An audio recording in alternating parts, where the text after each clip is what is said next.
Introduction. This book is not here to convince you of anything. It's here to help you remember. Beneath every belief system, cultural divide, and man-made label lies a simple truth. We are all particles of the same divine frequency, scattered across time, space, and experience. That frequency has been called many names, but it cannot be contained in a title or doctrine. Can only be felt, remembered, and lived. Long before written language, ancient beings understood that all things began with sound, light, and intention. That consciousness is not born of flesh, but carried through it. That the divine is not found in words alone, but in vibration, in resonance. This book is a guide for those who feel the pull to return to that resonance. For those who have questioned what they were taught. For those who know there is more. You are not lost. You are not broken. You are not waiting to be saved. You are remembering. As you read, some chapters may affirm what your spirit has always known. Others may challenge the structures you've inherited. All of it is meant to awaken, not instruct. To activate, not indoctrinate. May this book be a mirror. May it reflect the light within you. And may you walk away not with answers, but with a deeper connection to the frequency of your origin. This is the frequency of Genesis. Disclaimer. This book is a spiritual and philosophical reflection rooted in personal insight, meditation, and the study of ancient wisdom. It does not claim to offer religious, historical, or scientific authority. Throughout this work, you will encounter interpretations of scripture, language, and historical events that may differ from traditional teachings. These interpretations are not presented as absolute truth, but as a lens through which the reader may begin to remember what has always lived within them. This book does not attempt to convert, condemn, or challenge faith. Instead, it seeks to inspire the reader to look within, ask questions, and recognize their own connection to the divine, the source of all frequency, love, and intelligence.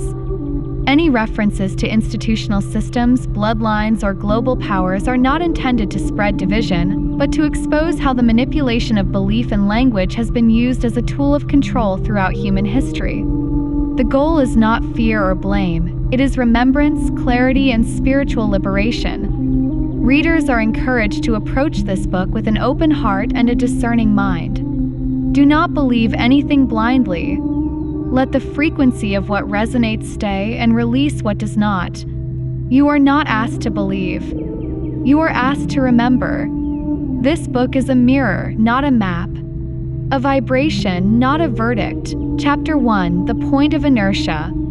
Before sound, before light, before any form or motion, there was stillness. This was not absence. It was fullness. Not emptiness, but potential. A field of pure awareness, silent and infinite. In this stillness lived the divine, not yet expressed but fully present, timeless, thoughtless, waiting. It was not waiting in time, but in intention. The divine was the point of inertia, the sacred pause before the first ripple. Everything that would ever come into being already existed here, not as form, but as essence. In this original frequency, there was no division, no name, no face, no sound, only knowing. This was the womb of all creation, the breath before the Big Bang, the sea of frequency before any current was formed. What ancient Sumerians called the primordial waters, the Egyptians, the Nun, and in Sanskrit, the cosmic ocean. From this stillness came the first spark, the thought of creation. Not a thought like ours, but a divine impression, a desire for experience, reflection, and movement. From this thought, vibration emerged. And from vibration, sound. From sound, form. But before all of it, there was the point of inertia, the womb of all that is. This chapter reminds us that what appears still is often the most potent. In our own lives, when we return to stillness, we return to origin. We remember not what we must do, but what we are. This is the beginning of frequency, the breath before the song, pause before the word, the divine before creation. And yet even here in this sacred stillness, something stirred. Chapter 2: The Fall of Frequency. And from the stillness, movement cracked the silence.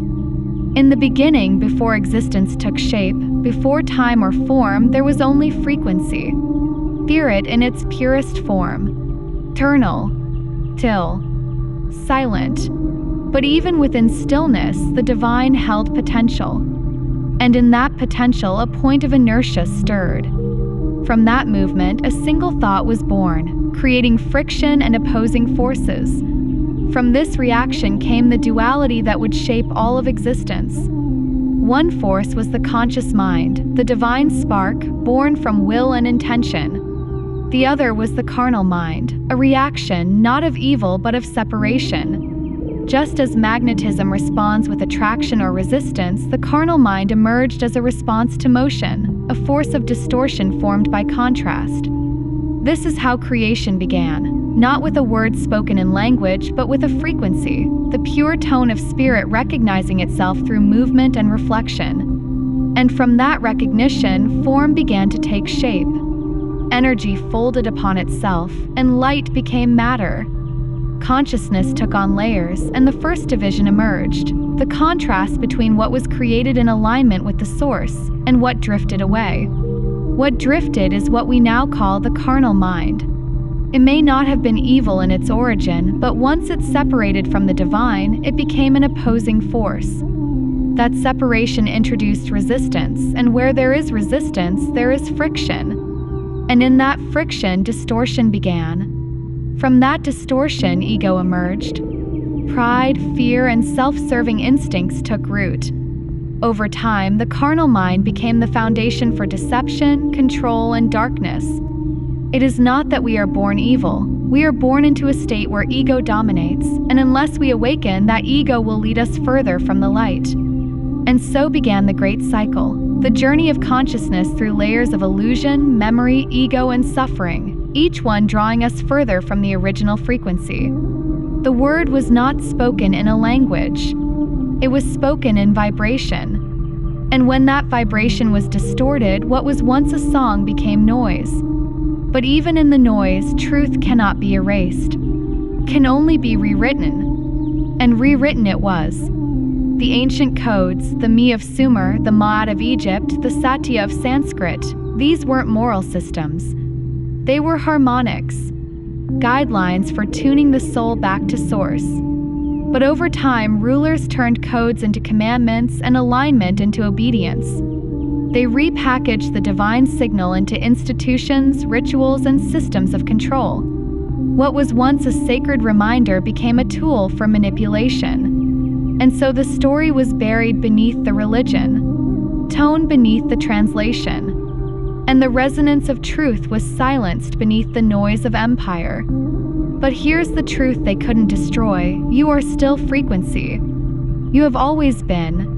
And the source still speaks, not in words but in vibration, in presence, in remembrance. This book is not here to teach you something new. It's here to help you remember what has always been within you. The fall wasn't just a moment in time. It is the ongoing forgetting of who you are. And every act of remembrance is a step back into the original frequency. You were not born to follow the echo. You were born to remember the tone. Chapter 3: The Spark of Awareness, the Birth of Matter and Consciousness. From the divine stillness, where all rested in potential, came the first movement. Not a command, not a flash, but a spark. A sacred thought vibrating with intention. This was not mere impulse. It was the intelligence of the source seeking reflection. From this single spark, vibration moved outward, spiraling with memory, awareness, and purpose. This frequency, unseen but deeply felt, gave birth to light. And light condensed into energy. Energy became particles. Particles joined and formed matter. This is how form was born, not from randomness, but from resonance. The divine desired to know itself through experience. And so it became form, became stars, atoms, elements, and eventually life. But at the center of it all remained the spark, the original awareness. We are not beings who stumbled into consciousness. We are awareness wrapped in form, living threads of divine intelligence vibrating in time. The ancient traditions remembered this. The Sumerians, Egyptians, and Vedic seers understood that creation was sound first, substance second. That vibration came before word, and intention before manifestation. And so in stillness we return, not to escape but to remember. That spark is not gone. It has never left. It is you, and it lives in every breath. But this birth was only half the story.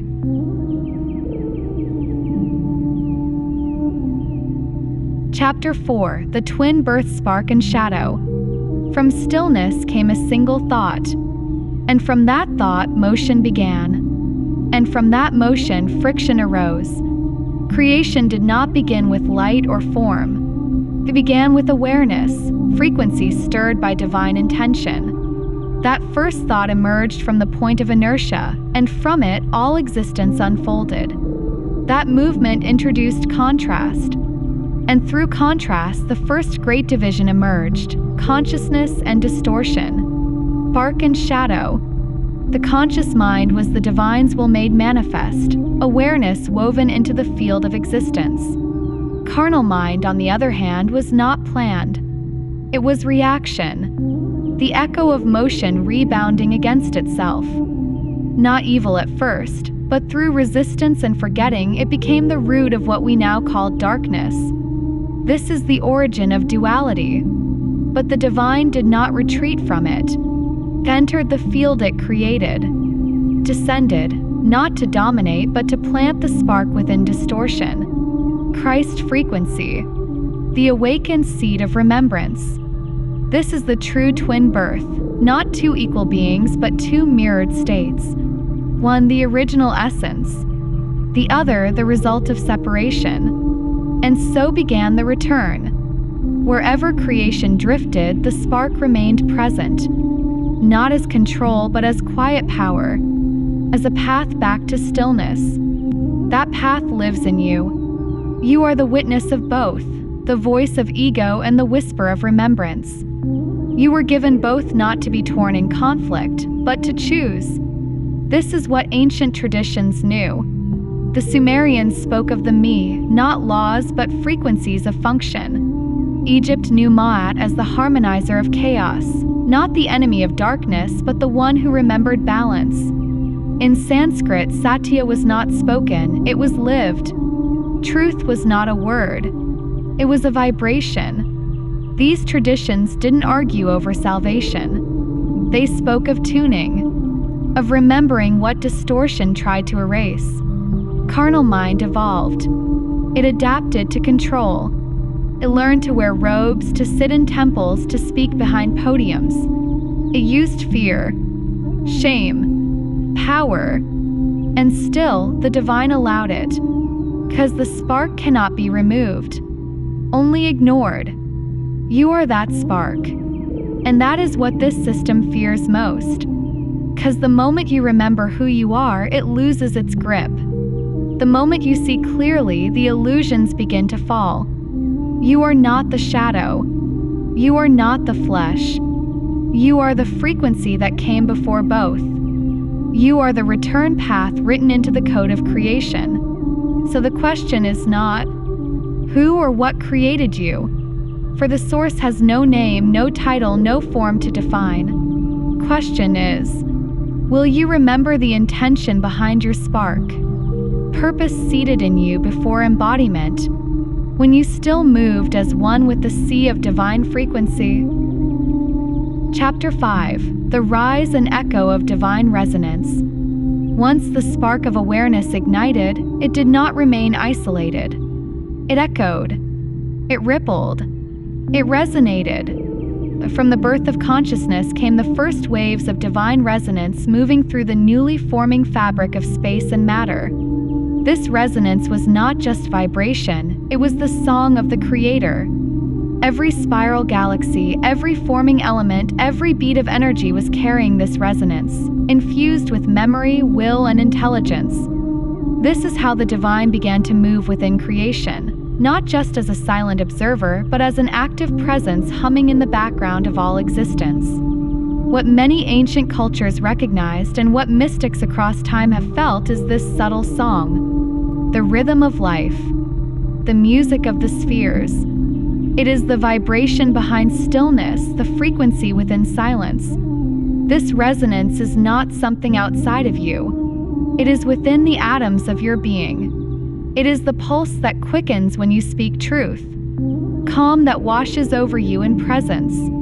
It is the feeling of alignment when mind, body, and soul are in harmony. To rise with this resonance is to remember your origin. It is to attune your life to something eternal. When we align with this divine frequency, we do not escape the world, we elevate it. We become tuning forks that bring coherence to chaos.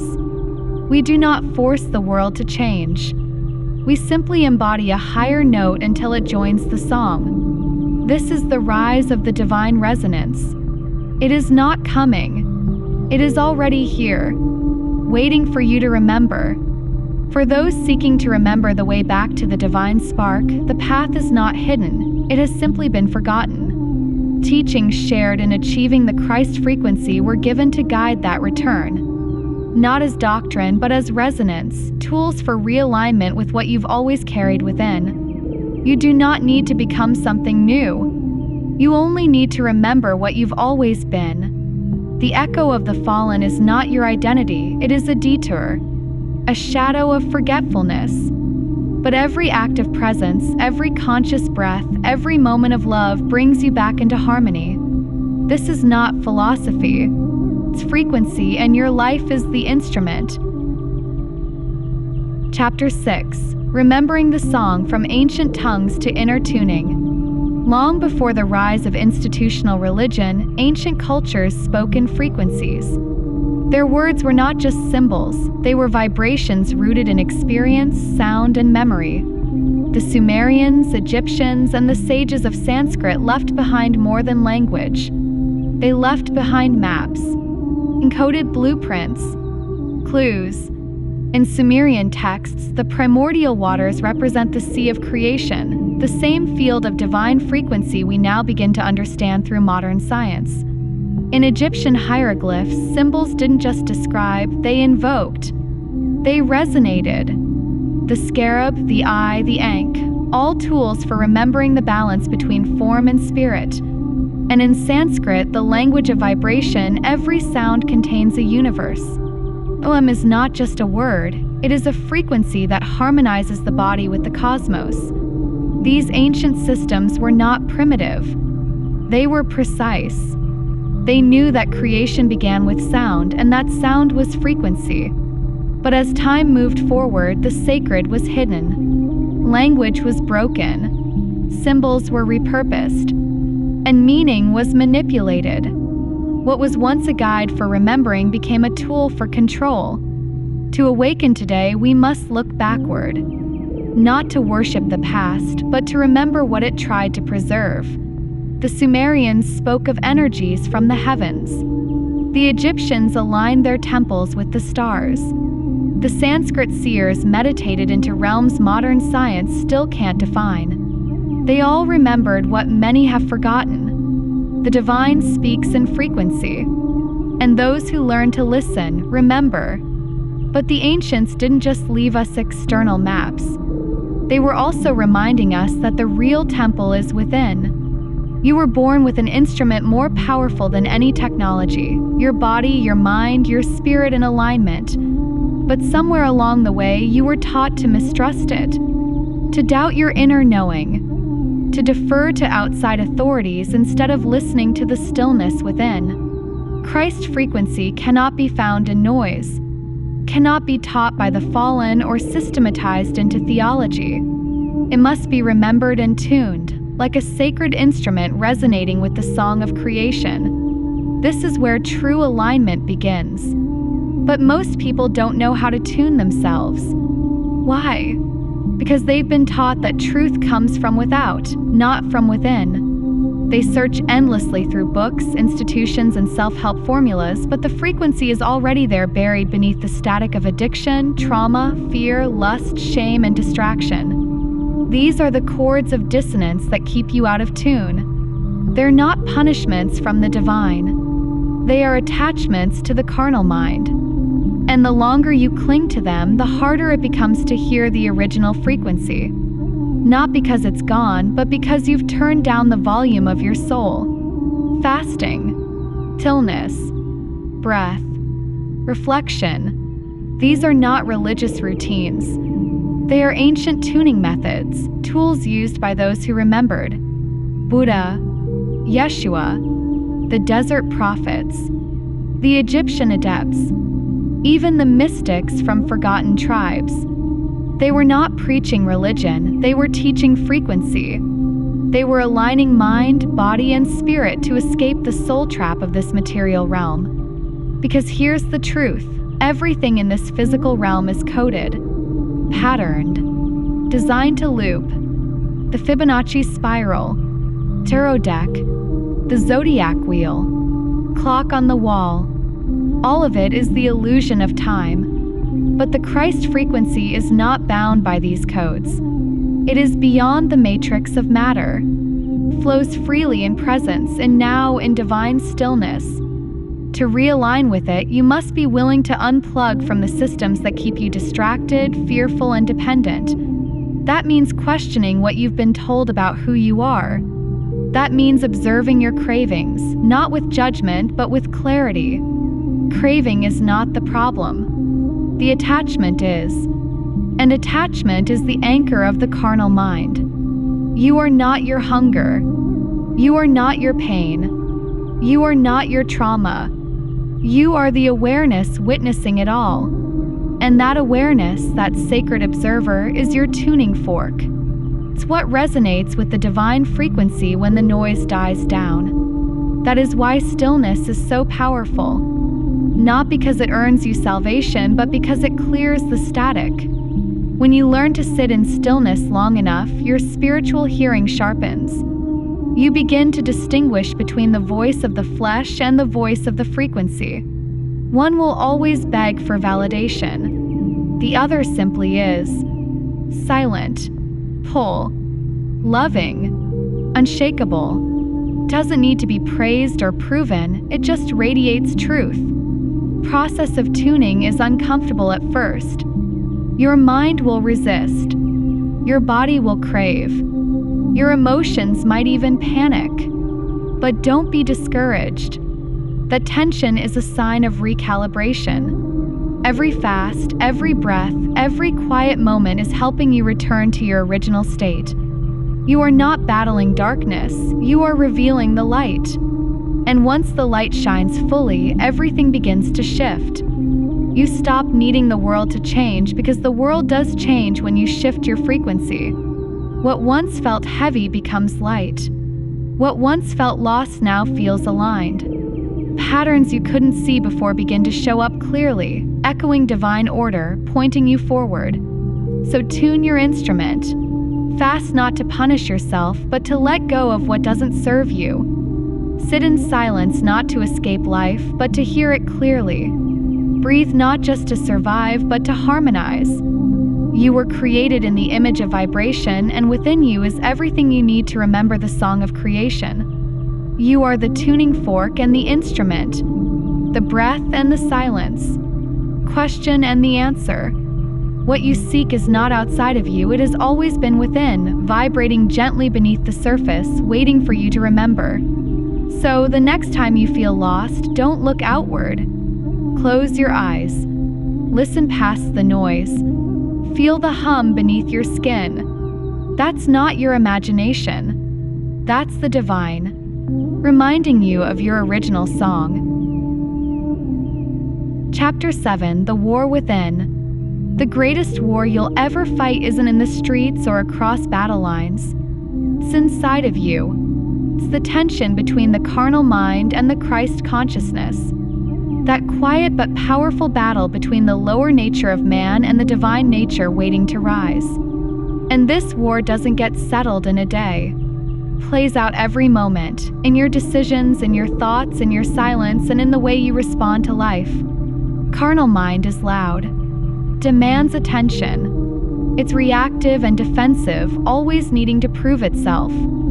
Feeds on ego, lust, fear, and insecurity, constantly telling you that you need more. More validation, more control, more power. It's the voice that convinces you you're not enough until the outside world says you are. But peace can't be found there, 'cause peace is never found in the noise. Christ consciousness, on the other hand, is calm. It doesn't compete, doesn't need to be heard. It speaks through stillness, compassion, patience.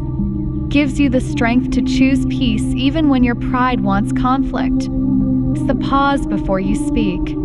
The gentle reminder that love is stronger than anger.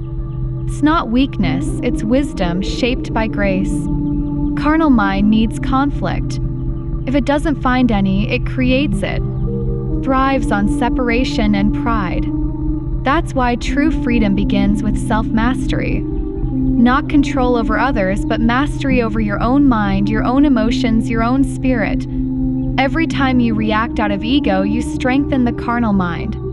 But every time you respond from stillness, you give power to the Christ within. This internal war is not a punishment, it's a process. You're not here for comfort, you're here for awakening. And that requires you to confront the parts of yourself you were taught to ignore. To ask the deeper questions. Why did I react like that? Was that voice in me driven by love or by fear? Am I trying to be right, or am I ready to be honest? Carnal mind clings to identity. It says, I am this or I am that. But the Christ consciousness knows you're more than a label. You are divine awareness experiencing this life through a human vessel. And the more you align with that truth, the more the noise begins to fall away. Let me be clear. A man from a megachurch I once attended reached out to me. He told me I should come back, that I had made a real impact when I was there. But that was before I fully stepped into what I understand now. Before I began to speak openly about frequency, truth, and alignment outside of institutional doctrine. When I shared a glimpse of my perspective, I could feel the change in his tone, the tension, the discomfort. He ended the conversation abruptly. Later that evening, he called me back to apologize. I told him, I forgive you. I love you. We don't have to agree to respect one another. That's the freedom we were given. But I also told him something else. I said, if I were to walk back into that congregation and speak my truth, I wouldn't just be asked to leave. I would be crucified. Not in a literal sense, but socially, emotionally, spiritually, I would be exiled. Treated as if I were the very embodiment of everything they were warned about. Not because I carry darkness, but because I no longer echo their narrative. And the sobering truth is this: if Jesus himself were to return in the flesh and stand before these modern institutions, they wouldn't recognize him either. If he didn't match their image, if he didn't repeat their man-made doctrines, if he didn't fit their version of Messiah, they would reject him all over again. They would crucify him again. That's what institutionalized religion has done. It's created a structure so rigid that the Christ consciousness can no longer move freely through the people it's trying to awaken, unless it arrives in a form the institution approves of. And if it doesn't, they fear it. They attack it. They call it evil, even if it carries peace, healing, and love. This is why I say they would crucify me. Not from a place of arrogance, but from a place of understanding. The bringers of peace, the ones who truly walk in alignment, are often the most rejected. Not because their light is flawed, but because it exposes too much. So when you fall, when you slip into old habits, don't condemn yourself. Just don't stay there. Every moment is a chance to realign, to breathe, to rise, to choose humility over ego, love over pride, awareness over reaction. This is how you win the war within. You don't overpower the carnal mind. You outgrow it. You dissolve it through the light of truth. You are the battlefield and the flame, the student and the mirror. The resistance you feel is the very thing refining you. Let this war within be your greatest teacher, not to harden you but to awaken you. Because when all the noise fades, one thing remains: truth. And that truth is love.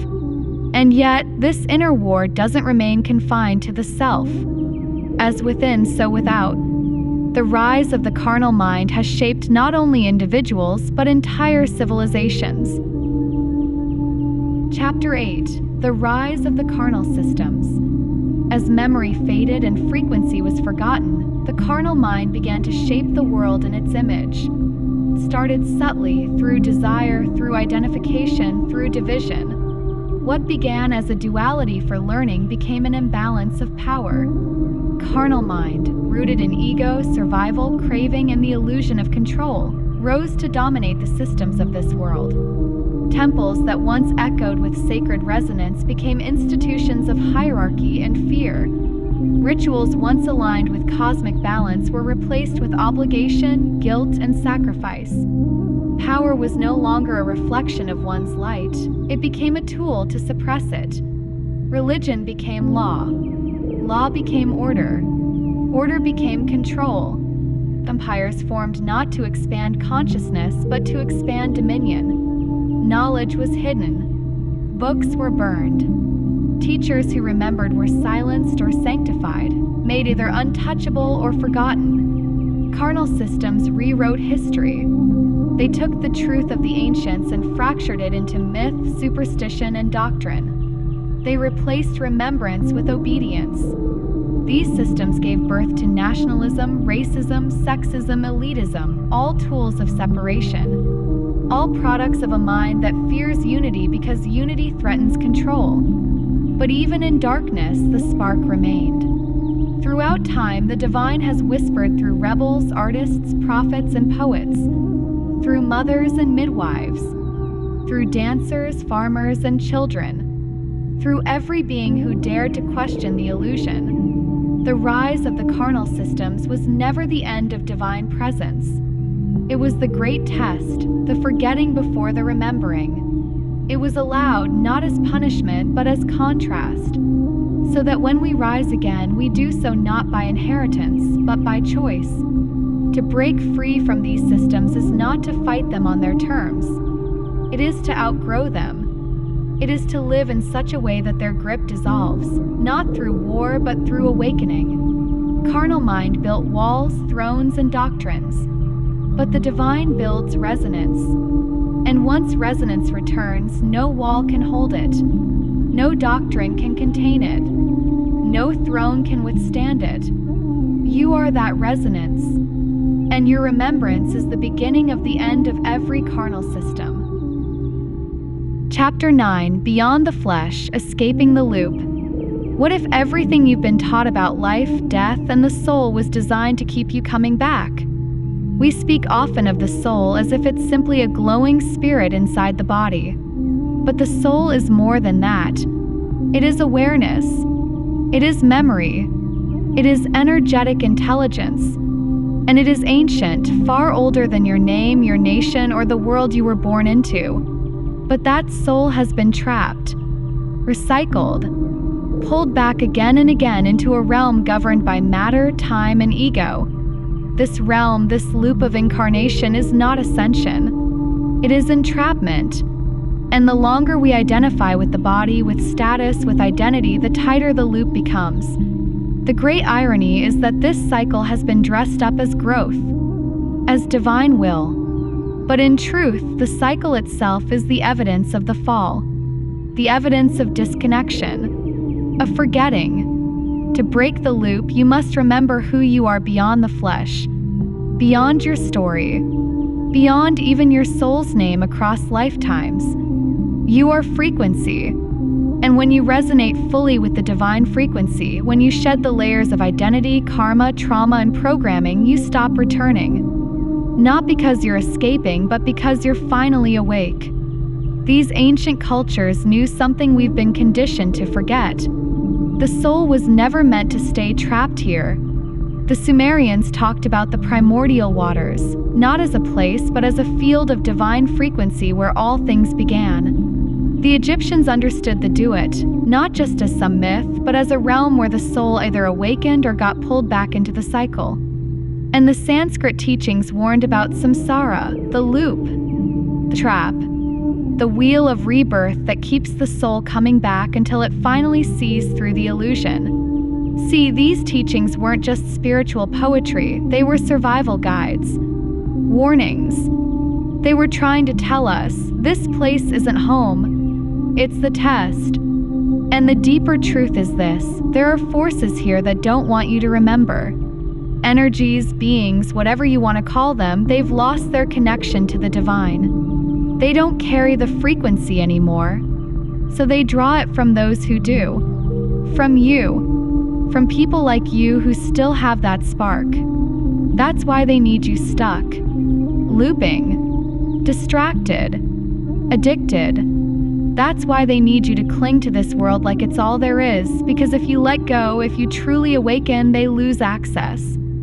So no, this chapter isn't just about reclaiming your soul. It's about closing off their supply. The only way out is to remember. You're not your name. You're not your job. You're not the trauma they fed you. You're not the mistakes they shame you with. You are awareness. You are frequency. You are what they fear most, because once you remember, they can't touch you. You don't have to die to escape. You don't have to wait for the end. You just have to see it. And the moment you do, you stop playing. You stop returning. And you start rising. You ever wonder why they made a movie like The Matrix? It's not just entertainment. It's disclosure. That's part of the law. See, the ones who run this system, who feed off the asleep, they're bound by something higher than themselves. They can't just take your soul. They have to offer the illusion and let you choose it. That's the deal. They have to show you what they're doing. Hide the truth in plain sight. Put it in stories and screens and symbols. And if you ignore it, if you choose to stay plugged in, they've got you. Not because they're stronger, but because you gave permission. And that's why choice matters. That's why discernment matters. The Matrix wasn't just a movie. It was a mirror.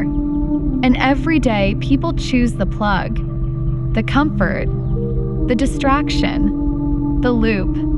But if you're reading this, something in you is waking up. Something in you knows this isn't it. This isn't all there is. And that pull you feel, that quiet knowing, that's the divine frequency calling you out of the system, saying you've seen enough, now choose. Because once you see the Matrix, you can't unsee it.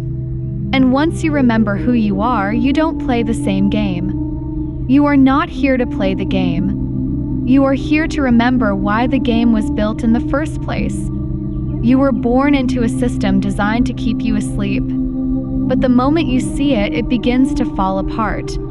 Not because the system breaks, but because you no longer feed it. You don't have to fight it. You don't have to destroy it. You just have to stop believing in it. And remember, we as peacemakers are not here to convince anyone. We are here to shine light in the darkness, to carry truth, not to force it, to awaken, not to argue. And when that light reaches the ones ready to see, they too begin to rise. This is the path of remembrance. This is the awakening. This is the exit. Not through death, not through escape, but through awareness, through frequency, through truth. The Matrix only has power over those who forget. So now that you've remembered, it no longer has power over you. Chapter 10: The Gift of Discernment. The world is flooded with voices. Some speak loudly, others softly, but most of them echo the same programmed beliefs passed down through institutions, media, tradition, and fear. Discernment is the sacred filter that allows you to cut through the noise and hear the frequency of truth. It's not about judging others, it's about perceiving clearly, choosing wisely, and remaining aligned with what resonates with the divine. Discernment is not suspicion. It is not paranoia. It is the calm awareness that can see behind the mask. It listens not only to words but to energy.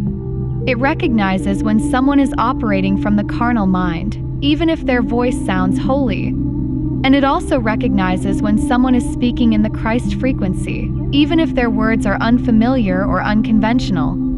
This is why discernment is so important now more than ever.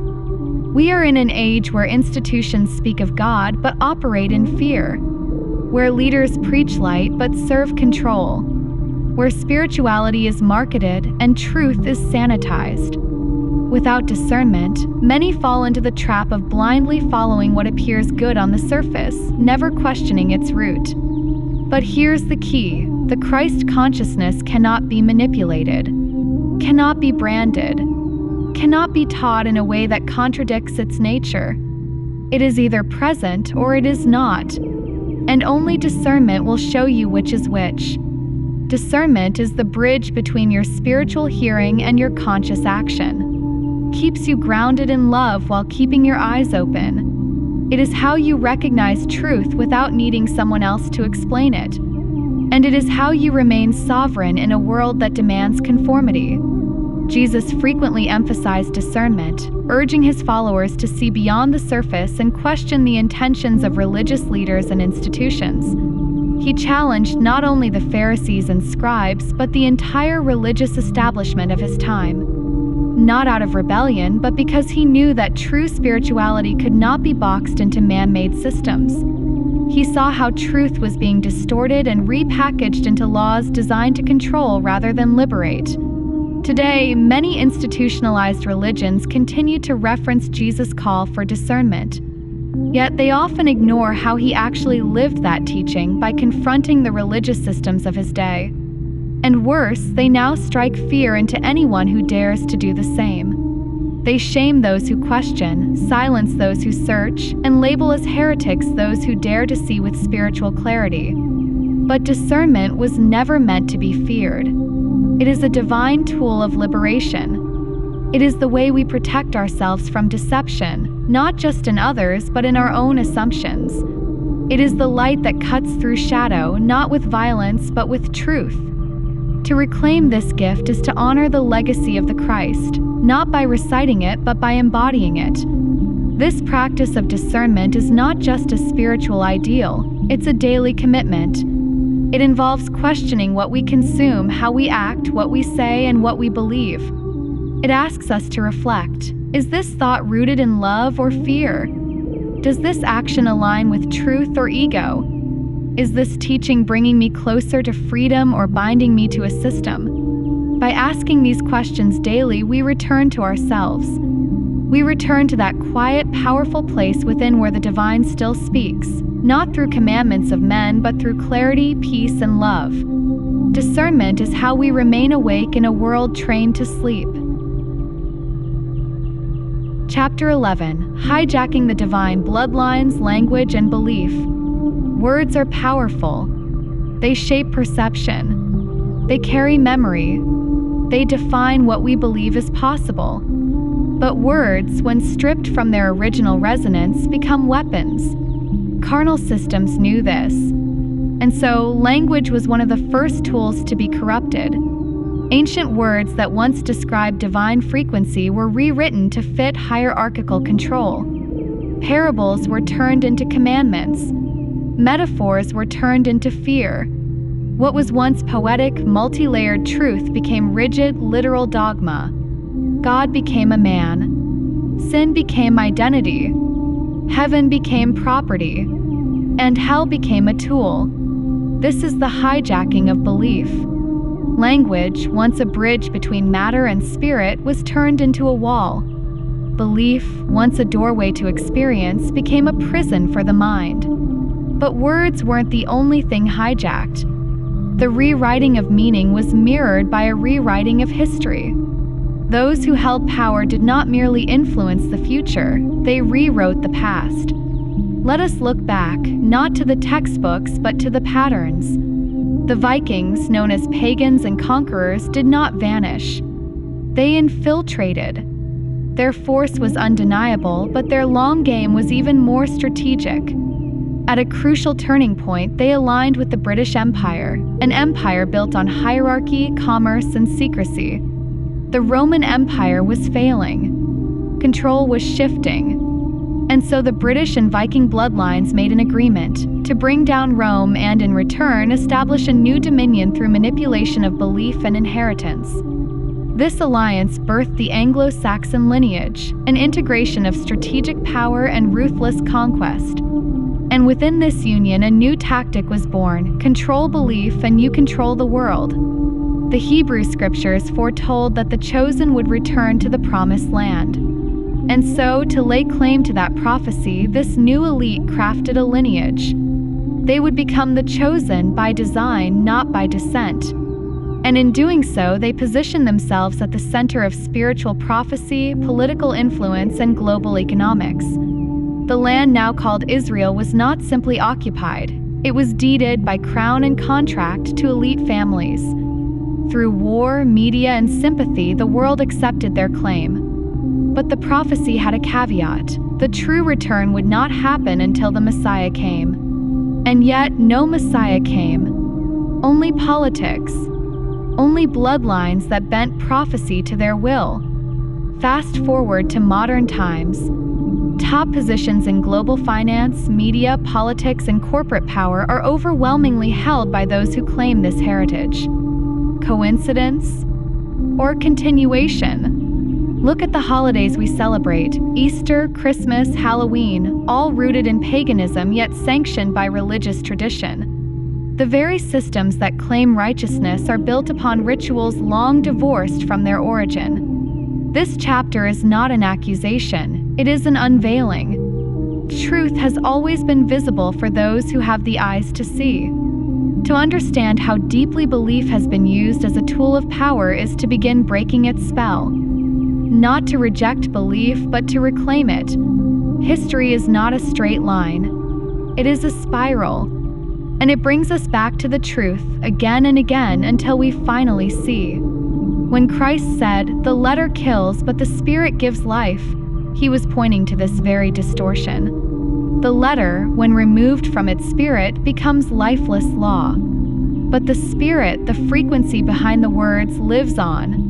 Modern believers are not to blame for this distortion. Many are sincere. Many seek truth with open hearts. But sincerity does not make a map true. To remember is to go beyond the map. To return to the frequency that came before the letters, before the doctrines, before belief became business. Language can imprison, but it can also awaken. When used with love, with precision, and with spirit, words can once again become portals. And through them, we can remember what was never truly lost. Chapter 12: The Soul Trap, Distraction, Fear, and Control. From the beginning, humanity has been told what to think, what to believe, and what to fear. These instructions weren't always overt. They were subtle, woven into systems, repeated in tradition, and reinforced by the structures we trusted most. Religion told us we were sinners. Government told us we were subjects. Education told us what to memorize, not what to explore.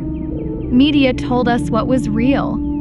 But in doing so, something was stolen: our ability to choose freely. The soul trap is not a cage with bars, it is a cage of perception. A world where you are so distracted by external noise that you forget your internal knowing. Fear is the anchor. Guilt is the lock. Judgment is the guard. And every time we choose resentment over forgiveness, distraction over awareness, or silence over truth, we reinforce the walls ourselves. We are not forced to stay asleep. We are conditioned to remain comfortable in numbness. But awakening is uncomfortable. It requires detachment. It asks you to question everything you thought was sacred. To awaken is to begin seeing with new eyes. To feel the manipulation in entertainment, the emptiness in consumerism, the programming in public opinion. The soul trap has evolved over time, learning how to keep the divine spark dim. But no system can erase it. They can only distract you from it. And when you remember, when you stop feeding fear and start choosing love, you escape. Not by running away, but by rising above. Not through violence, but through vision. You unplug. You reconnect. You become the breach in the matrix. And others will follow your frequency. Chapter 13. The Anatomy of Ascension. Ascension has been misunderstood for generations. It's often imagined as escaping this world or floating into the sky, but that's a distraction from what it truly is. Ascension is not about leaving this realm behind, but about transcending its limitations. It's not physical departure, it's a spiritual elevation. It's the rise of consciousness beyond the illusions of matter. Ascension is alignment. It's remembering the divine design beneath the distractions. It's when the mind, body, and spirit begin to resonate with a truth that exists beyond time and form. To ascend is to rise above the systems that were designed to keep you controlled: religion, politics, status, fear, pride. These are the mechanisms of the carnal world, and they all serve one purpose: to keep your awareness tethered to what is temporary. Ascension is not a leap, it is a release. It happens the moment you let go of the illusion that you need to become something other than what you already are. The truth is, the divine doesn't need you to be more. The divine needs you to remember. And yet, people spend their lives building false identities to avoid the pain of remembrance. They chase titles. They hide behind belief systems. They follow rituals without understanding. But when the noise dies down, there's nothing left but presence. And it's in that stillness, when you are no longer trying to perform for the world, that ascension begins. Ascension is not something that happens after death. It happens in the moment you die to your old self. When you surrender the ego's need to be right. When you silence the craving for recognition. When you no longer cling to the world for your worth. In that death, something eternal is born. This is what Jesus meant when he spoke of being born again. It was never about a ritual. It was about dying to the carnal mind so that the Christ could rise within. The resurrection wasn't simply an external event. It was the living metaphor of what happens when you detach from the illusions of the flesh and awaken to the truth of spirit. The death was symbolic. He detached. And in that detachment, the Christ was revealed. That is the rebirth. Not through belief alone, but through transformation. Through the conscious choice to align with the divine frequency that dwells within all of us. This is what it means to die and be raised. It's not physical, it's spiritual. It's the return to wholeness. This is why no weapon formed against you shall prosper, not because life becomes easy, but because once you are aligned with the Christ within, the outside world loses its grip on your soul. You are no longer governed by fear, pride, or pain. You are governed by love. And in that space, even your struggles become sacred. The misinterpretation is this: many have been taught that the sins of the carnal mind are forgiven simply by professing belief in the name of Jesus. But belief is not transformation. Faith without alignment is empty. Forgiveness is not a license to remain bound. It is the path of release. Jesus didn't come to endorse sin. He came to show the way out of it. And the way out is detachment. Sin is not simply behavior. It is separation from the divine frequency. And that separation is healed through remembrance. Christ consciousness is not an idea. It is a state of being, a frequency of alignment. And when you walk in that frequency, you become free, not because the carnal has disappeared, but because you no longer identify with it. Sin, in this context, is always present as a potential, but it loses power the moment you acknowledge it and choose not to feed it. It's the practice of recognizing these impulses and reframing your actions that diminishes their control. It's not about sweeping mistakes under the rug or excusing them as mere manifestations of the carnal mind. It's about taking responsibility and striving to rise above them. This is why the practice of detachment, much like the Buddha's meditation under the Bodhi tree, is essential. It's through this detachment that we gain the clarity and strength to free ourselves from sin's influence. By acknowledging and actively choosing to turn away from the carnal mind's impulses, we reclaim our divine nature. You are the spark and the flame, the seed and the sky. You are the fallen, yet you are also the rising. The journey isn't about remaining within the boundaries of what was. It's about transcending and evolving the divine essence within us. Ascension isn't just about returning to the divine image. It's about creating a reality even more aligned with love and wisdom. As the peacemakers, the sons and daughters of the divine, our purpose is to honor that legacy by striving for growth, surpassing what was, and co-creating a more perfect reality. You are not broken. You are awakening. You are the continuation of the divine story, not to outshine the Creator out of ego, but to fulfill the Creator's intent that we evolve and bring forth greater harmony and love. Not to escape this life, but to live it in full remembrance and creation. Chapter 14. Breaking the Cycle, Detachment and Divine Practice. Since birth, we are conditioned to fit in, to align with trends, to fear standing out, to silence the questions that stir within. But fitting in is not freedom. It is the first thread in the web of illusion. The moment we begin to crave approval, we abandon our divine alignment. And slowly the prison forms, built of shame, guarded by doubt, maintained by fear of judgment. To break the cycle is not rebellion, it is remembrance. It is to remember that you were never meant to fit into a world built on forgetting. Attachment is not disconnection. It is clarity. It is the ability to see illusion without absorbing it, to love without clinging, to give without needing control. Divine practice is not about rituals or titles. It is about discipline of spirit, about choosing love when resentment is easier, choosing truth when lies are more comfortable, choosing presence when the world demands distraction. This world is designed to keep you busy, reactive, and numb, but the way back to your divine center is always open. Stillness is the doorway. Awareness is the key. Every moment you return to this practice, you rise above the noise. You unplug from the soul trap. You stop feeding the systems that feed on your energy. And in that space, clarity returns. Peace floods in. And the divine can finally be heard again. To live the way is not to escape the world. It is to remember who you are within it. And to shine that remembrance so fiercely that others can't help but remember. Chapter 15. Achieving the Christ Frequency, Living the Way. Christ frequency is not a religion. It is not a name. It is not a person to be worshipped. It is a state of resonance, a state of unconditional love, radical forgiveness, unwavering peace, and complete detachment from the illusions of this world.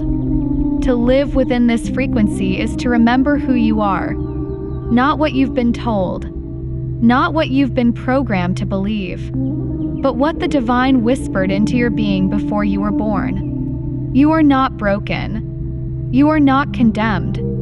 You are not waiting to be saved. You are the spark. To achieve the Christ frequency is to surrender the carnal mind, the part of you addicted to fear, approval, control, and identity. It is to let go of resentment, to forgive even when no apology comes, to love even when it's inconvenient, to speak truth when silence would be safer, to serve when ego wants praise. Living the way is not glamorous. It is not a performance. It is a quiet revolution of the soul.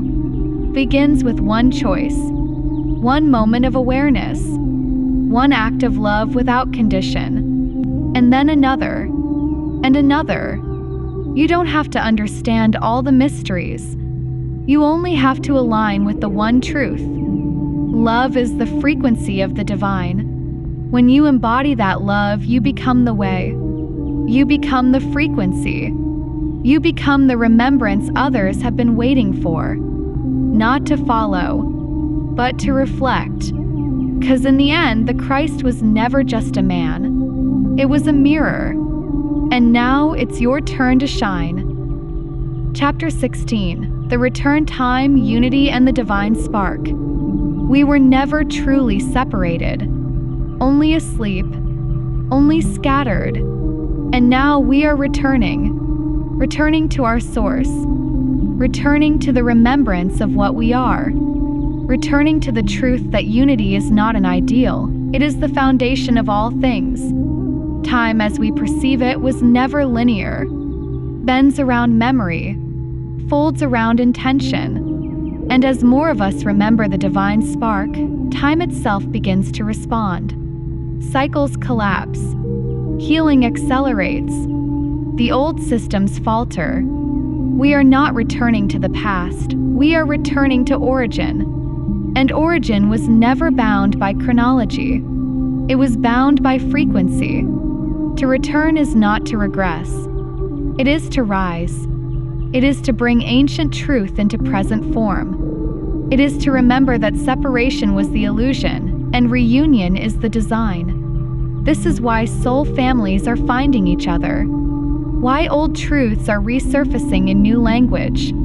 Why those once silenced are now speaking with thunder. 'Cause the spark cannot be hidden forever. And when it is reignited within many, the return begins.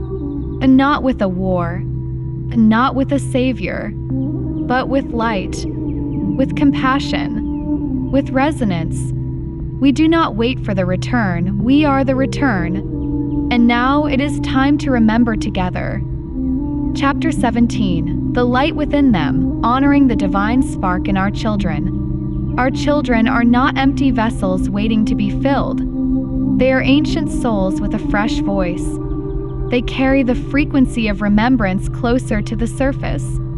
And it is our role not to shape them, but to protect what is already shining within them. The systems we inherited were built to condition, to mold, to suppress. But the time has come to break that mold. To raise children not for obedience, but for awareness. Not for conformity, but for clarity. When we listen to a child, we hear echoes of the origin.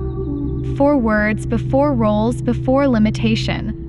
Their laughter is healing. Their questions are keys. We must stop trying to correct their frequency, and instead learn to attune to it. A child who is loved in their truth becomes an adult who lives in their purpose. But a child silenced in their truth becomes an adult who must fight to remember. We are not raising the next generation. We are guiding the current one. They are already here to build the new earth. We must only create the space where their light is not dimmed, where their divine spark is not confused with rebellion or disorder, where their emotions are not labeled as weakness but as wisdom. To honor the light within them, we must heal the forgotten light within us. And in doing so, we remember that we are not just parents or teachers, we are guardians of resonance. And the future is already speaking through their voices. Chapter 18. Returning to the One, Dissolving the Illusion of Separation. Separation is the first illusion. The moment we believe we are apart from the source, we begin to suffer. But we were never cast out. We only closed our eyes. The divine never withdrew, simply became quiet beneath the noise of the world. Every system of division, race, religion, nationality, status, is rooted in the carnal mind. Thrives by convincing you that you are incomplete, that you must earn your return, that someone else holds the key. But the truth is radical and simple. There is no outside. There is no other. You are already there, and so is everyone else. The illusion of separation is what gives rise to war, greed, hatred, and fear. Tells you to compete instead of connect, to distrust instead of understand. to take instead of give. Returning to the One is not about vanishing into nothingness. It is about recognizing the divine in everything. In the tree, in the child, in the enemy, in yourself. It is about dissolving the walls and remembering the web of frequency, of love, of resonance. It is what holds us, what breathes us, what connects us. The mind will try to divide, but the soul knows how to merge, remembers what it feels like to belong to the all. And when we live from that memory, we don't just return to the One, we become it, in action, in thought, in love. This is the path forward, not away from others, but back into the wholeness that has always been calling us home. Chapter 19, A Vision of a Healed World, Remembering What's Possible. Imagine a world where we no longer react from fear but respond from love. A world where leaders serve, not rule. Where education inspires, not conforms. Where medicine heals the root, not just the symptoms. This is not fantasy. It is memory. Buried beneath the debris of separation is a vision seated deep within every soul. We have glimpsed it in moments of compassion. We have felt it in the presence of authenticity. We have spoken it in silence when words could not hold what the heart knew. A healed world does not require perfection. It requires participation. One soul, fully awakened, ripples outward farther than systems of control can reach. You are not small. You are a frequency tower. When you live from truth, when you forgive, when you serve, when you imagine, you shift the collective. This vision is not for the elite. It is for the humble, the seekers, the brokenhearted, the dreamers, those who have been shattered and still believe in light. What if we stopped waiting for others to lead? What if we lived as if the healing had already begun? What if we are not waiting for a better world, but being asked to build it? The vision is not far. It is here, in you. And when you live as if it's real, it begins to be. This is what it means to remember what's possible. Not to wish, but to become. Conclusion: the frequency of your becoming. You have not just read a book. You have traveled a frequency, one that has always lived within you. This journey was never about learning something new. It was about remembering what you already knew. The divine has never stopped calling. It has always been humming beneath your distractions, waiting for you to return. Now you are here, and the real path begins, not in theory but in practice. You are the ripple. You are the spark. You are the remembering in motion. Live the way. Speak the truth. Choose the light. The world may not yet reflect your frequency, but it will. Because frequency does not ask permission, it resonates. And those attuned will feel it, and they will rise. This is how we transform the world. Not by force, but by presence. By becoming what we were created to be. This is the frequency of your becoming. Now rise. Be the way. Living the divine frequency, a practical guide. This is not just a book to be read. It is a frequency to be lived. If you feel the spark, let it move through your life. Here are practical ways to begin living the divine frequency. 1. Begin with stillness. Sit in silence every day, even if only for 5 minutes. Listen for the frequency behind the noise. 2. Question everything. Let go of the need for certainty. Every belief, every tradition, every truth must pass through your discernment. 3. Embody love not just as emotion but as action. Speak with kindness. Forgive quickly. Serve without recognition. 4. Detach. From identity. From outcome. From the fear of judgment. You are not here to fit in. You are here to reflect the divine. 5. Feel deeply. Emotions are sacred messengers. Anger, grief, joy, peace, feel them, honor them, release them. 6. Create. Use your imagination to build, to express, to reflect the divine intelligence that imagined you into being. 7. Walk the way.